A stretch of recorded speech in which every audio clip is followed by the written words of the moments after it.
Jadi sebelum hijrah, ketika Rasulullah berada disyariatkan puasa Ramadan itu belum. Syariat puasa itu sudah.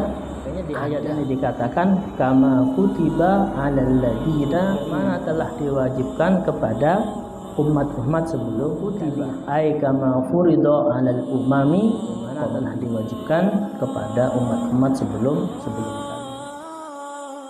Puasa apa yang diwajibkan kepada umat-umat sebelum umat Rasulullah SAW diwajibkannya puasa Ramadan, yaitu puasa Asyura.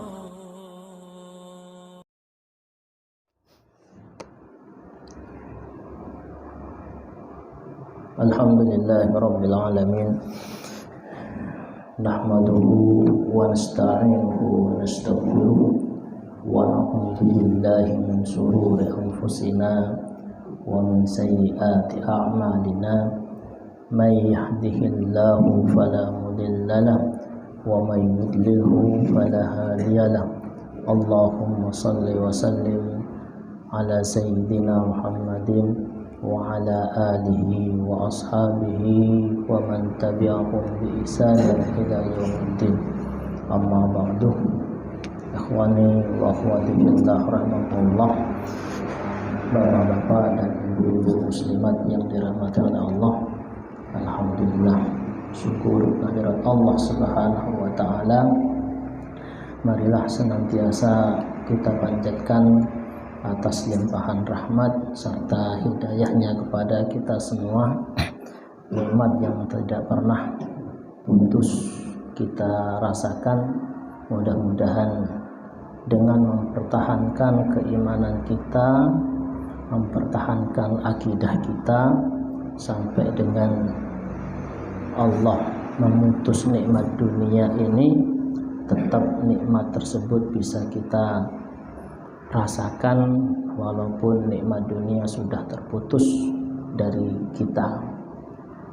Jadi seperti yang telah kami sampaikan di pertemuan-pertemuan sebelumnya, jadi orang yang beriman yang melaksanakan amal soleh, yaitu orang yang bertakwa, itu tidak pernah putus nikmat yang Allah berikan kepada mereka, baik ketika masih hidup di dunia ataupun setelah meninggalkan dunia. Bahkan nikmat setelah mati itu lebih sempurna daripada nikmat sebelum mati. Ini untuk orang-orang yang bertakwa. Adapun orang-orang yang tidak bertakwa, orang kafir, setelah dicabut nikmat dunia, maka tidak tersisa sedikit pun nikmat bagi mereka kecuali siksa dari Allah Subhanahu wa taala. Sehingga pernah di dalam kitab Ar-Ruh, saya pernah membaca bahwa orang kafir yang selama hidupnya itu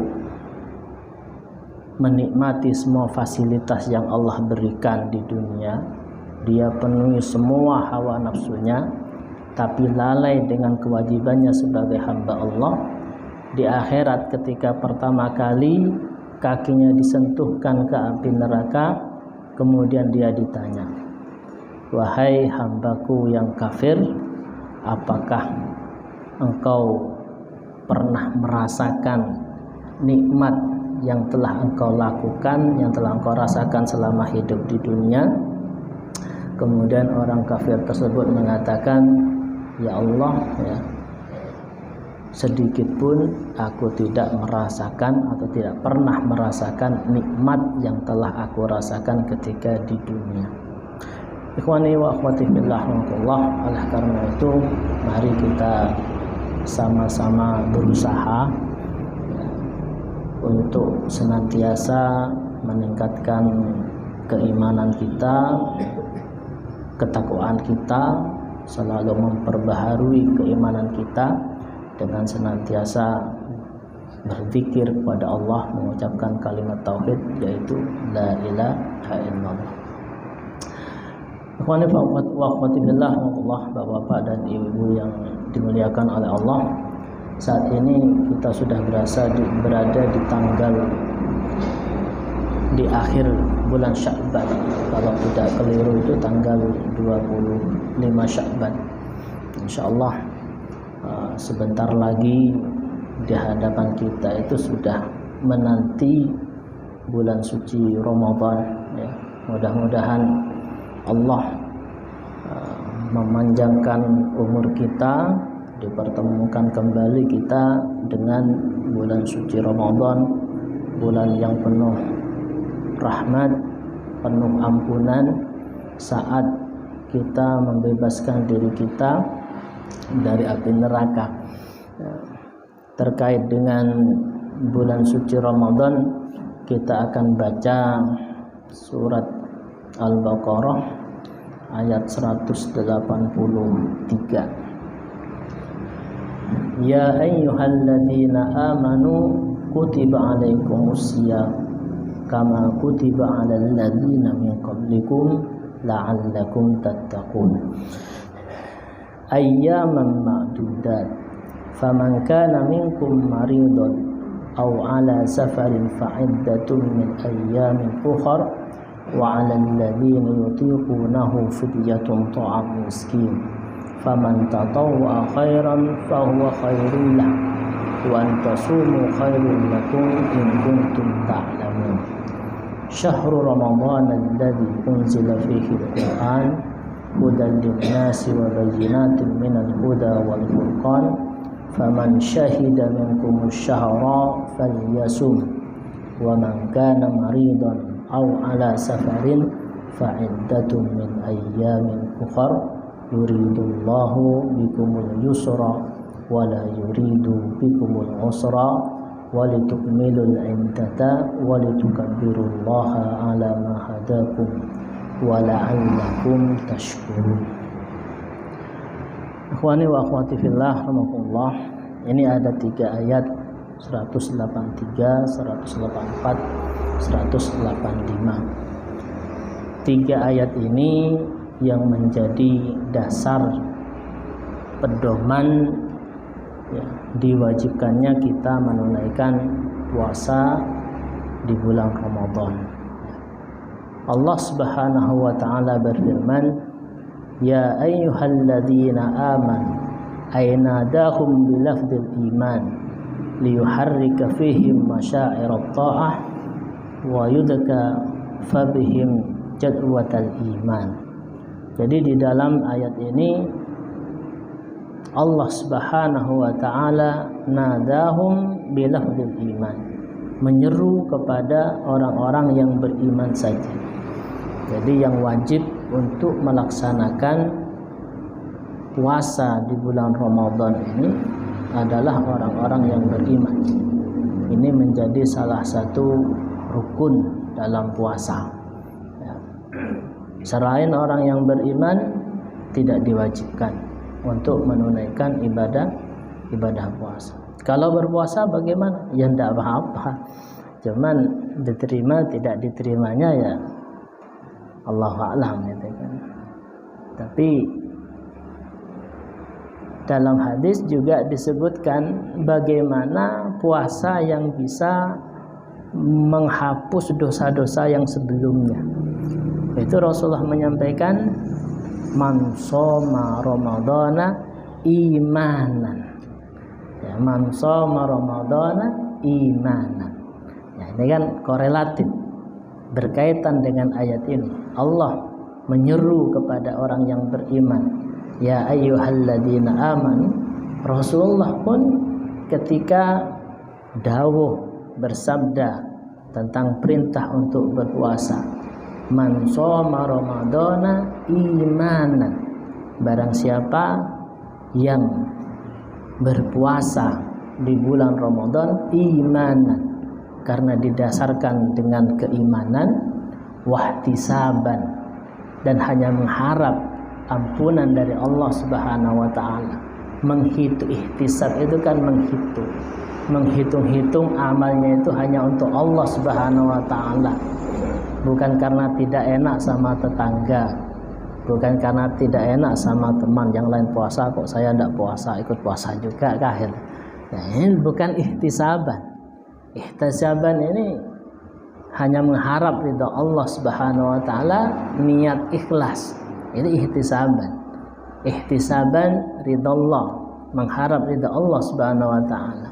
Man shoma ramadhana imanan wa ihtisaban. Nah, apa kemudian yang akan didapatkan? Ghufira lahu ma taqaddama min dambi. Akan diampuni dosa-dosa yang telah lalu.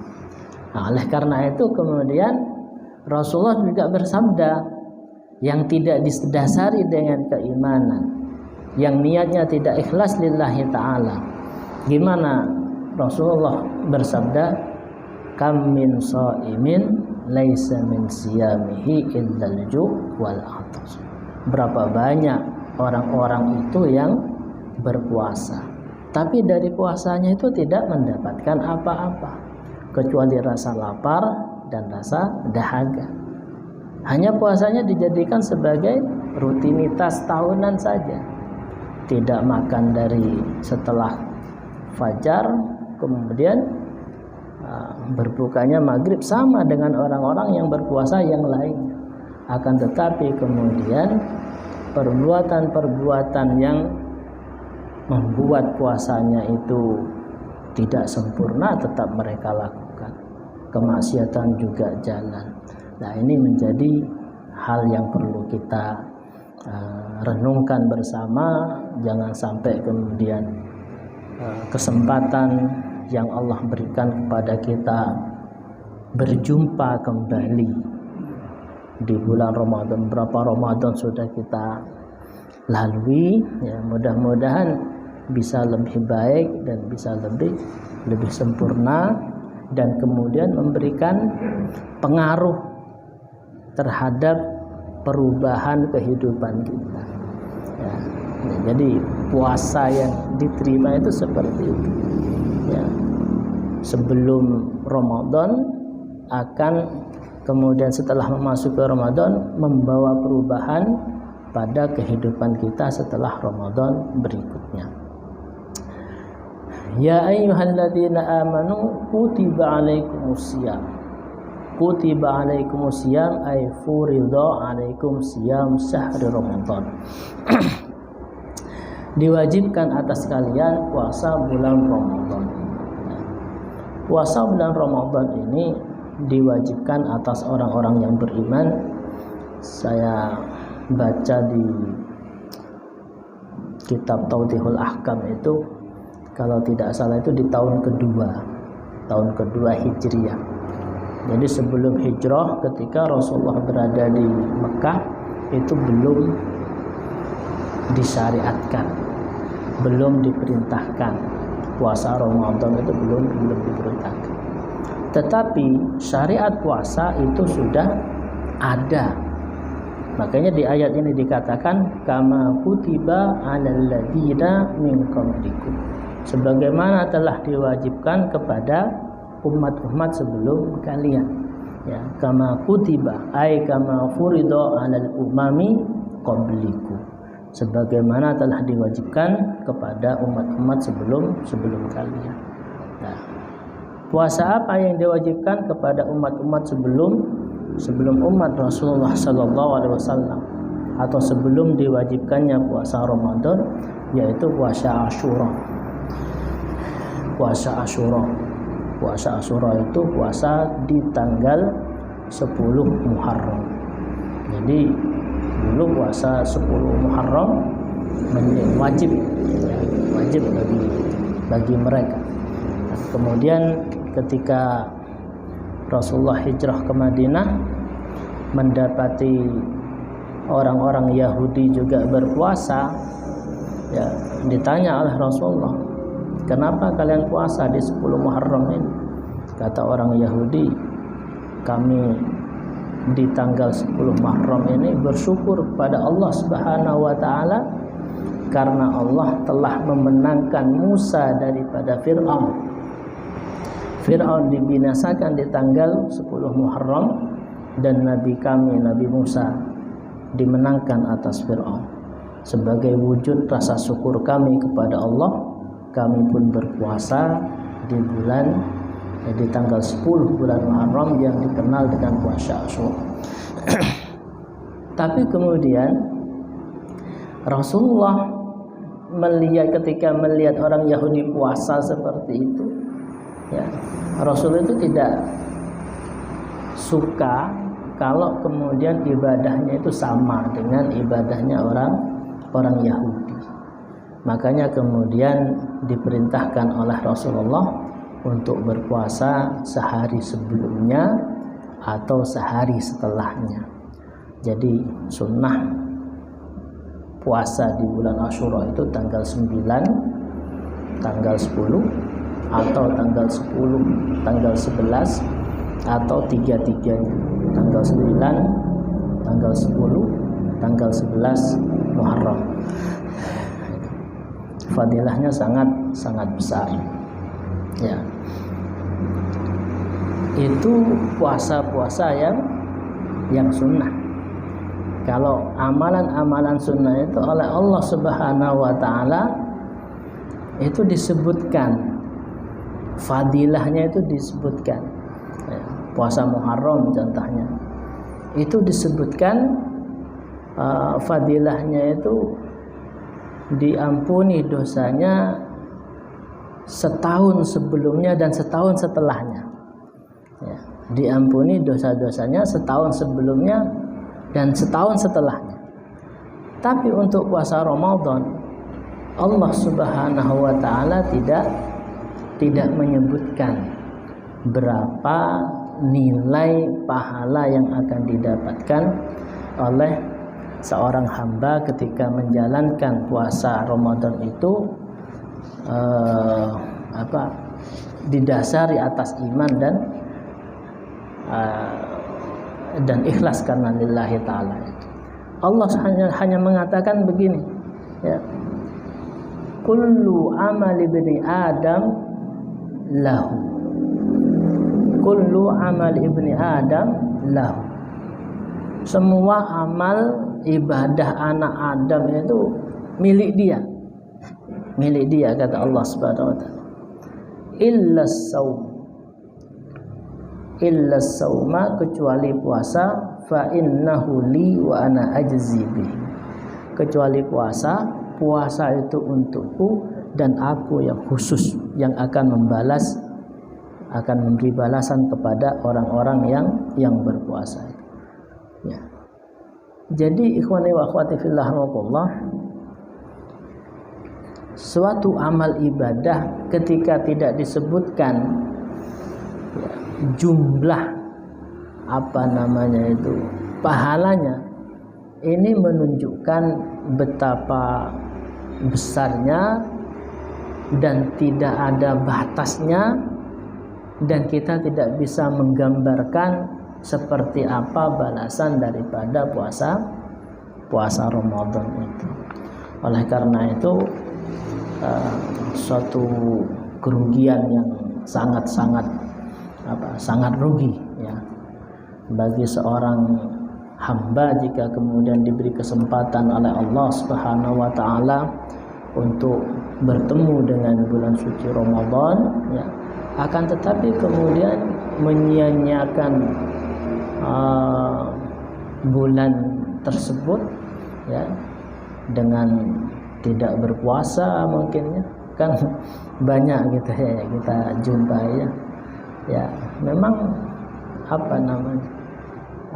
nggak kelihatan, ya, kan? Kayak ketika kita pergi suatu tempat melewati warung itu tutup di siang hari, luarnya saja gitu ya, tetapi dalamnya ternyata masih buka dan banyak orang yang makan di situ di siang hari Ramadan. Ya, itu. Ini benar-benar suatu pemandangan yang gimana, yang sangat memprihatinkan, ya, sangat memprihatinkan. Oleh karena itu kita harus benar-benar mawas diri, ya, jangan sampai kemudian ya seperti mereka, ya. La'allakum tattaqun, agar kalian bertakwa. Jadi dengan melaksanakan ibadah puasa Ramadan ini akan menjadikan seseorang itu menjadi bertakwa, ketakwaannya meningkat, ya. La'allakum tattaqun ay litakunu minal muttaqina lillah al-mujtanibina limaharimihi. Dengan berpuasa itu agar kalian menjadi orang-orang yang bertakwa kepada Allah, al-mujtanibina limaharimihi, yang menjauhi apa-apa yang diharamkan oleh Allah Subhanahu wa taala. Karena kenapa kemudian dikatakan di sini al-mujtanibina limaharimihi?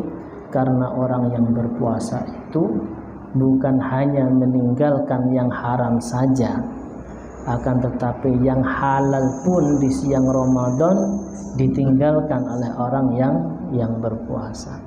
Sehingga karena kebiasaannya meninggalkan, bukan hanya meninggalkan yang haram saja, akan tetapi yang halal pun di siang Ramadan ditinggalkan, sehingga menjadi kebiasaan dirinya menjauhi yang diharamkan oleh Allah Subhanahu wa taala. Dengan menjauhi hal-hal yang diharamkan itulah kemudian seorang hamba itu dikatakan sebagai orang-orang yang bertakwa. Orang yang bertakwa itu adalah orang yang memelihara dirinya dari hal-hal yang diharamkan oleh Allah Subhanahu wa taala.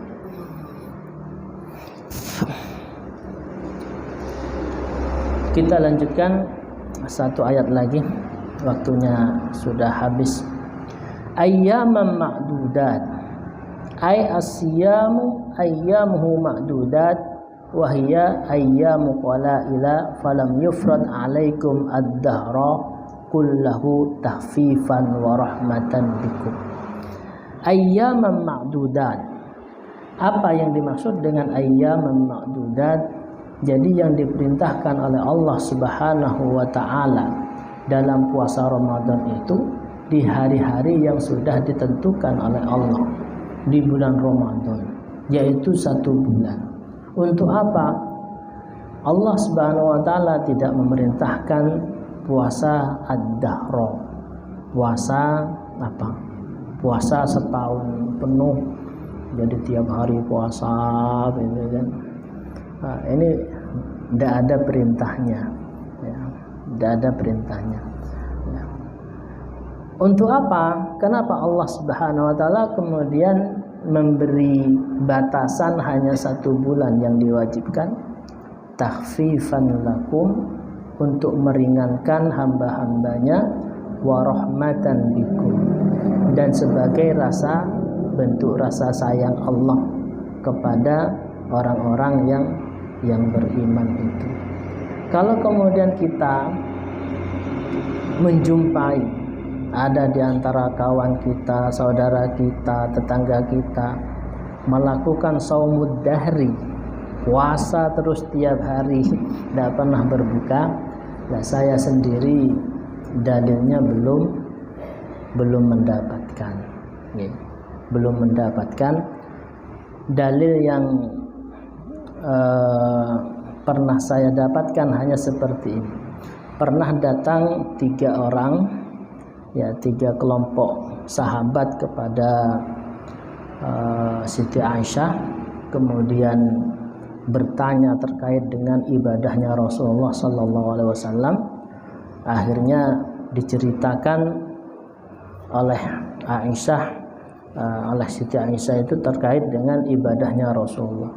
Sehingga ketika mendapatkan cerita yang seperti itu, 3 orang ini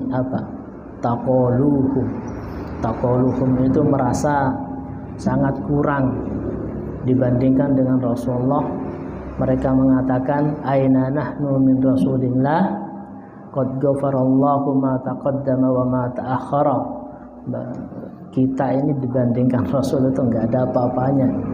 Rasulullah dijamin masuk surga, sudah diampuni dosa-dosanya, tetapi ibadahnya masih seperti itu. Akhirnya di antara tiga itu mengatakan, saya akan puasa terus setiap hari, ya, tidak pernah berbuka. Akhirnya ditegur oleh Rasulullah, tidak boleh, ya, tidak boleh melaksanakan puasa seperti itu. Rasulullah mengatakan, ana khairukum wa atqakum lakinni asumu wa uftir. Saya orang terbaik di antara kalian, tetapi saya kadang puasa, kadang juga tidak. Jadi seperti itu bahwa sekalian yang dimuliakan Allah Subhanahu wa taala, mudah-mudahan di waktu yang tinggal beberapa hari ini Allah Subhanahu wa taala memberi usia yang cukup panjang kepada kita untuk kembali bertemu dengan bulan suci Ramadan, dan kita diberi kekuatan oleh Allah untuk melaksanakannya dengan lebih sempurna dari Ramadan sebelumnya. Kurang lebihnya mohon maaf. Wallahu muwaffiq ila aqwamit thoriq. Wassalamualaikum warahmatullahi